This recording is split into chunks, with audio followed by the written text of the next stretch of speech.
Perfect. You guys are ready to go. All right, thank you. That was a great presentation.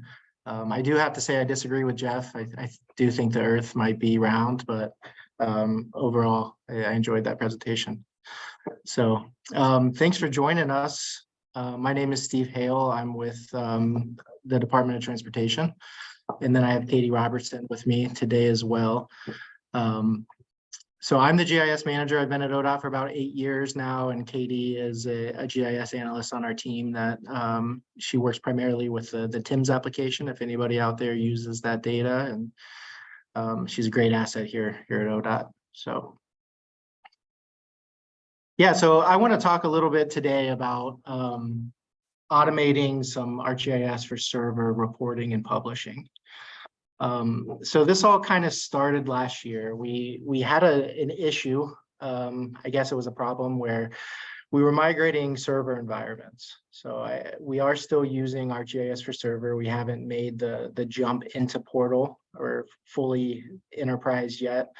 And so we built a brand new environment because we were upgrading servers, Windows versions, all sorts of things.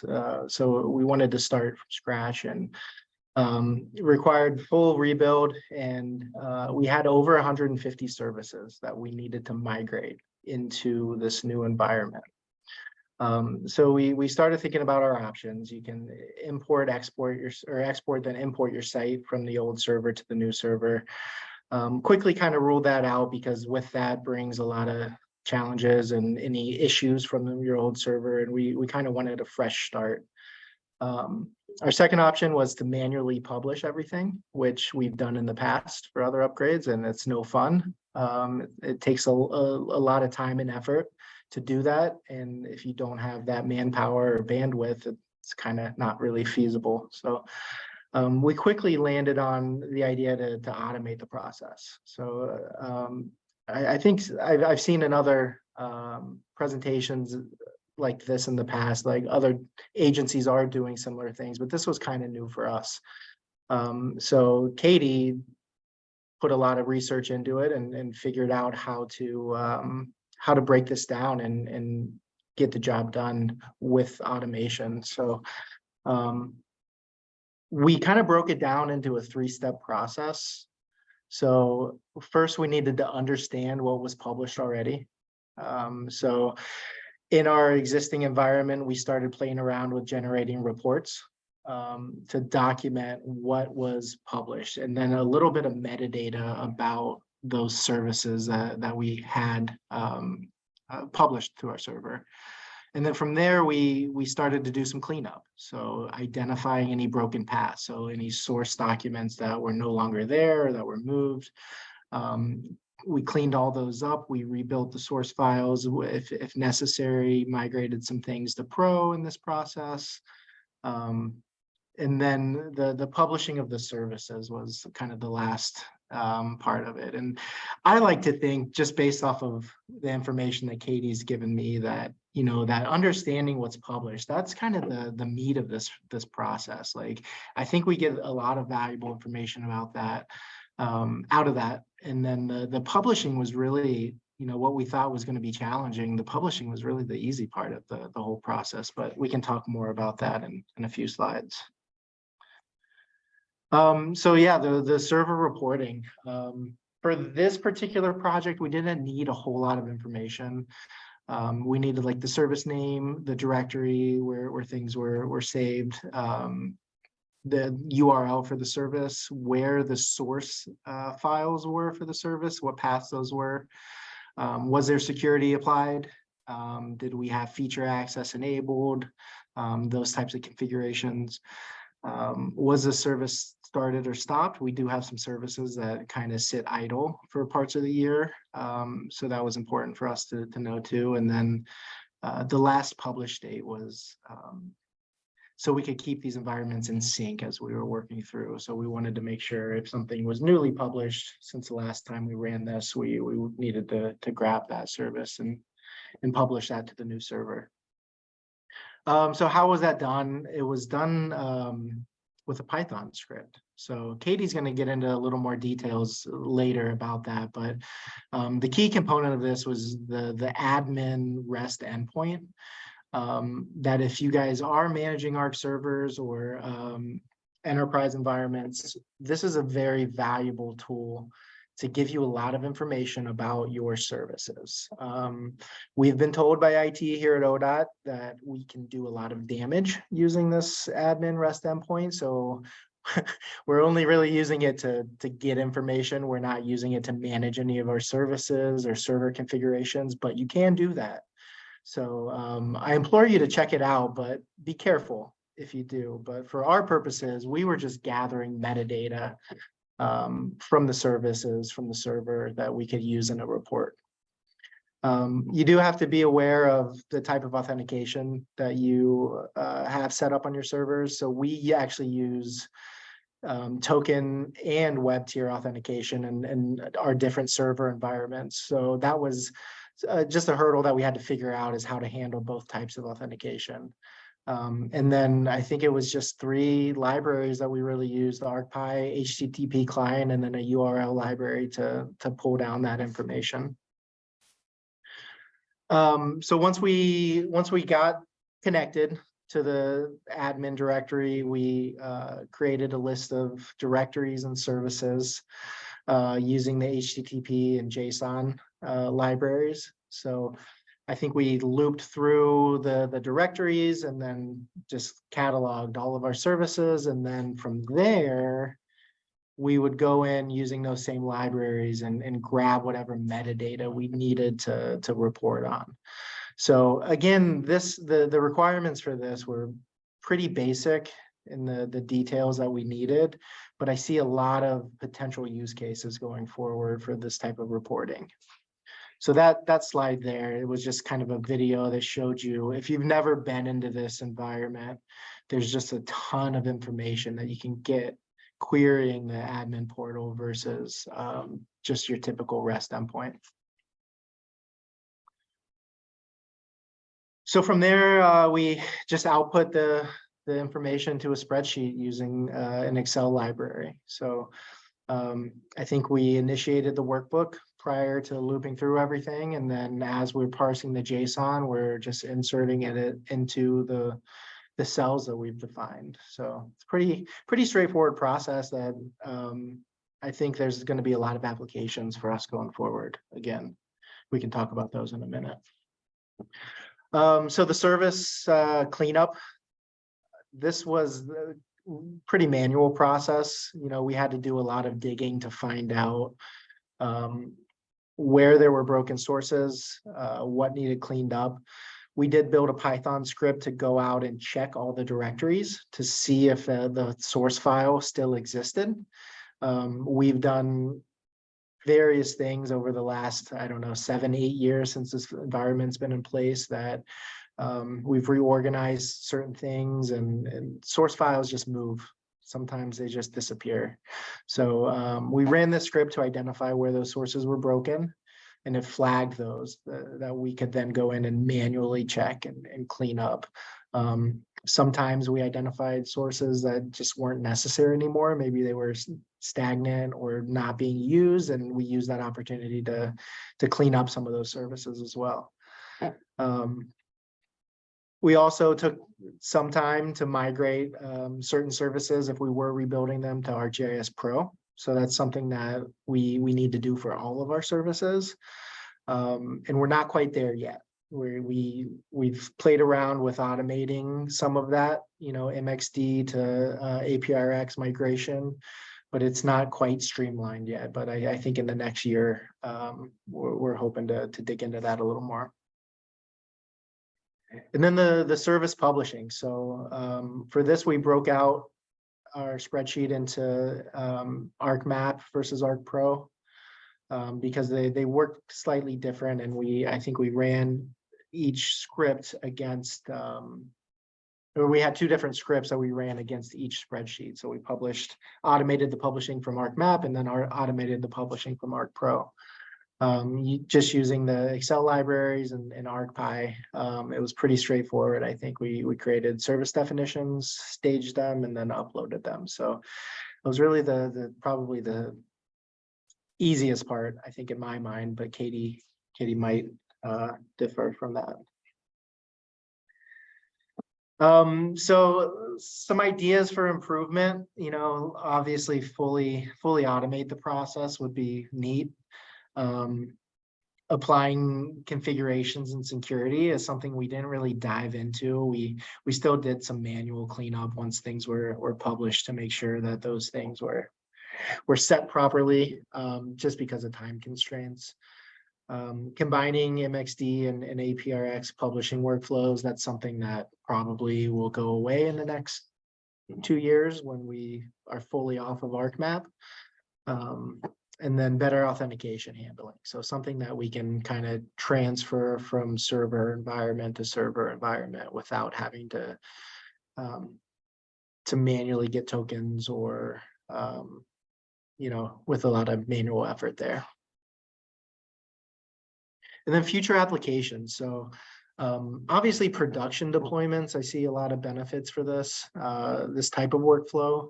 If we can, so we have, in some of our environments, we have 3 different server environments set up. So we have a dev, test, and a production. So automating that process from going from dev to test to production is a key process that we have to deal with. So I think streamlining that would be critical.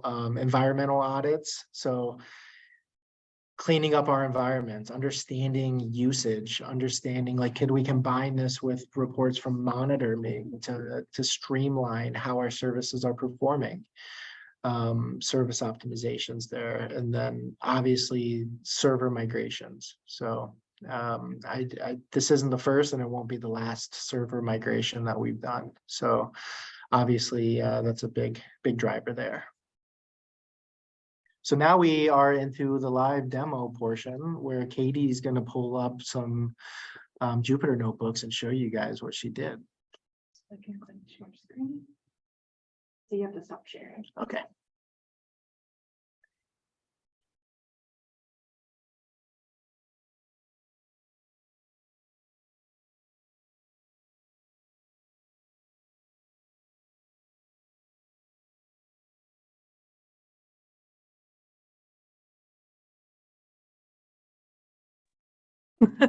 There, can you hear me?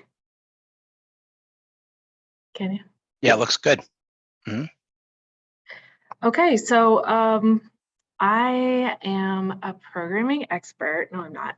I Google things and copy and paste until it works, right? You can see in the print screens from Steve's presentation that I did all of this in idle.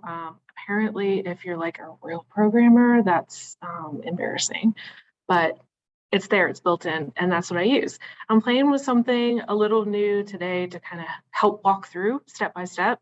And that's using Jupyter Notebooks right inside of ArcGIS Pro. So we're just going to click through kind of as a presentation and execute bits of code at a time. Starting off, we just have some notes. So we're talking about ArcGIS server reporting. And we've seen some pictures of using the server administration directory. So there's another view of that. And then I think, oh yeah, okay. So if you look at the URL, this is, how you would access, this is our test environment for TIMS, how you would access through the web adapter. And then for our reporting and using this admin directory, I need to access it using one of the machine names. We have several machines clustered together that could be viewed here. If I use my, let's see if I get, can you see, oh wait. Yeah, there you go. Through that link, if you were in the administration directory. Why? Authentication is a mystery. I'm using tokens for these sites in our other asset collection and inventory servers. It's a different type of authentication. yeah, I mean, if you have questions on that, we can try, to tell you what we've learned from our setups or get our IT department involved, but that's what worked for me. So to make these calls, we are going to be using this HTTP protocol client. So quick overview, of course, just Google and get the documentation. But the basic steps are to establish a connection, make a request, and pass in your parameters and like any required parameters like your username and password. Those get parsed into URL and passed into the body of the request. And then you have to get the response, and then you parse it into JSON and store it as a string value so that you can use that list of JSON properties or list of properties returned to loop through and create variables to make your next series of requests. And then clean up your connection, go ahead and close it. Once we have it into JSON, we don't need that connection to stay open anymore. So let's do it. I ran these two already so that I didn't have to flub typing in the username and password. But to begin, we're just going to import these three libraries. We don't even need ArcPy at this point. And we're going to use getPass so that we can type in a password without it being echoed on the screen. So I ran those two already. And to make our first request, in order to talk to the admin directory, we need to get an authentication token. So another markdown and just another review of the process. Establish the connection. We're going to use that server name and the port instead of using the URL that is created through the web adapter. And then pass our parameters. And let's see what I got here. Okay, so we're basically mimicking, if you go to the page for the administration directory to generate a token, this gives you an idea of the parameters that are required. We have to give all of these values. So let's do that in a series of variables. So we have our machine name, port, our method is going to be post, our URL is the admin URL plus generate token. And then we're going to take those required parameters and parse them into the URL in code. Am I saying that right? I'm smart. Of course, we need some headers. All this stuff, why do I know we need that? Because Esri documentation told me. So they have tons of examples that you can plug in and make tweaks for your specific environment. If I can do it, you can do it. And okay, now we're going to make our connection. That's very exciting. We're going to send our request. Look at that. We need to get our response and then parse it into JSON. Look at that. Like, that was so exciting, right? Absolutely nothing happened. But behind the scenes, it did. So let's print that JSON response. Don't forget to close our connection. And then let's print that response to get an idea of what was sent back to us. We get our token and we get when it expires.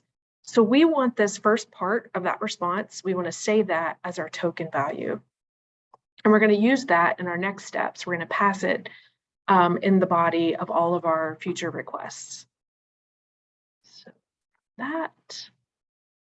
And now just to get started, let's go to the root admin page. That's just this main ArcGIS admin, our admin URL that we'll reference in our future calls to see what we get. So just the basic admin URL page for our URL to pass, and then our token and format JSON are the required parameters. And now those same steps, I just have them all bundled together. They run very quickly, and let's see what we get in our JSON response to this. So you can see it will mimic kind of the resources, the links that are available on that page. So you can see how you could follow along or try to figure out how to pull out a bit of information using Python rather than manually clicking around that admin site. So there's not a lot here. We can't do much with that, but we can start building on that URL and see what we get from our services page. So I'm going to add services to my URL and then repeat that call. And what do you expect to see in the response for this one? If we manually went to that admin URL page, we'll see, it's the services page, but it gives us a list of folders. So let's print that response. And here you can see in the JSON format, you get your list of folders. If we want to, split that up to be able to use those folder names as variables for future calls, then we can just loop through them. Did I run that one? Okay. And you would get, see, I made a list of URLs. Now I can initiate calls within each of those folders. So building on that, we can loop through all the services within the folders. I'm just going to pick one of the folders instead of, having it loop through every single one for this demo. So we're going to look at the TIMs and then repeat that call, now pointing to that folder's URL. And we'll see in our response, we get in there somewhere is a list of all of the services that are within that folder. Again, we can loop through this value, this JSON value, and see what pictures I added. Right, so we're seeing the list of all of those services. And oh yeah, at the bottom, again, you get an idea of more information, how you can drill down into the information. This is a picture of the links at the bottom of the folder page.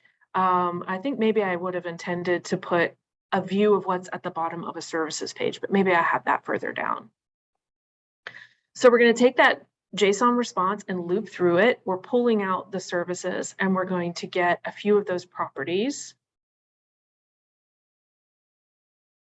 Well, we got the name and the type. So we need to have this as a string value in order to now take, to create URLs to dive into the individual services.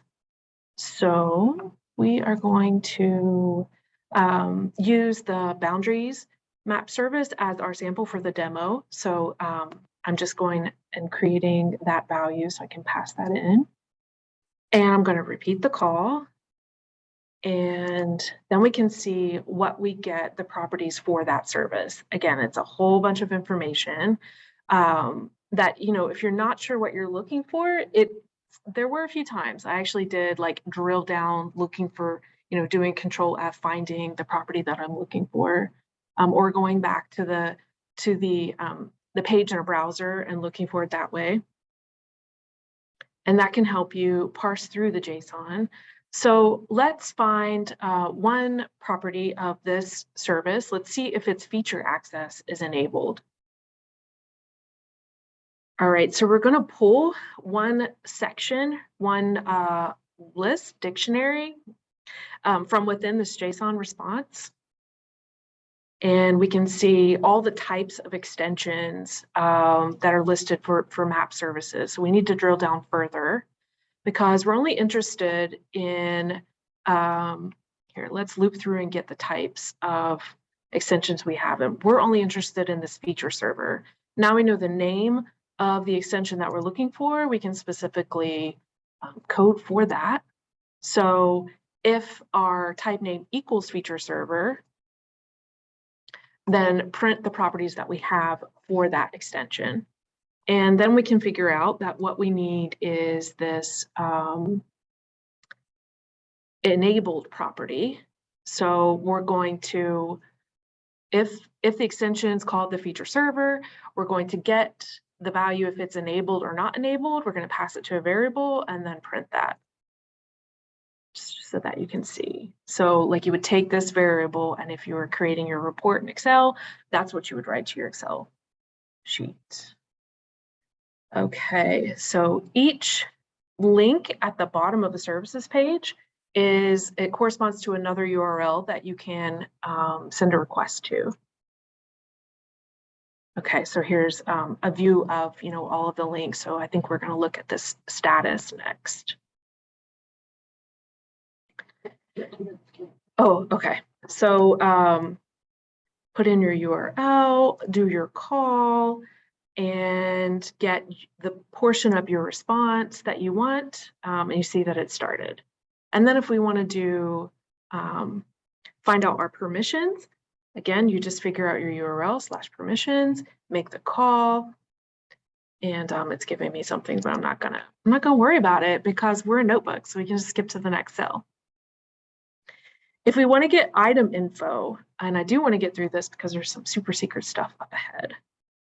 You can get this basic information, but how do we get the source file? I couldn't find that anywhere in the admin directory, but thanks to Google and like Esri community posts, there's a super secret way to get there. Tack onto your item info URL, manifest.json. Let's make that call. And here we get even more information. So we got to drill in to the resources, and then the first section of that resources response, and then the property on-premise path. And there is our source path. So that's what we used to then query to see if that file exists. And that's actually very easy to do. It's just an OS function to see if that file is present. And I did not import OS. So again, but that's, could do that here. But since we're short on time, just a quick view of now you have set all of your properties and checked if your source file exists. You can use those parameters to publish. And this is the first time that we'll be using ArcPy actually. So I waited to import it down here. And just to make sure for our sample that we have the properties set correctly. And then here's just the basic steps for publishing a service. So, we're just looping through. You find your map that equals your map name. One thing that we have to remember in all of our migrations to Pro is that our map service name needs to exactly match the name of the map in our project so that we can automate this. And I'm not going to click run because it does take a minute, but that's pretty straightforward stuff. And I'll just leave it at that.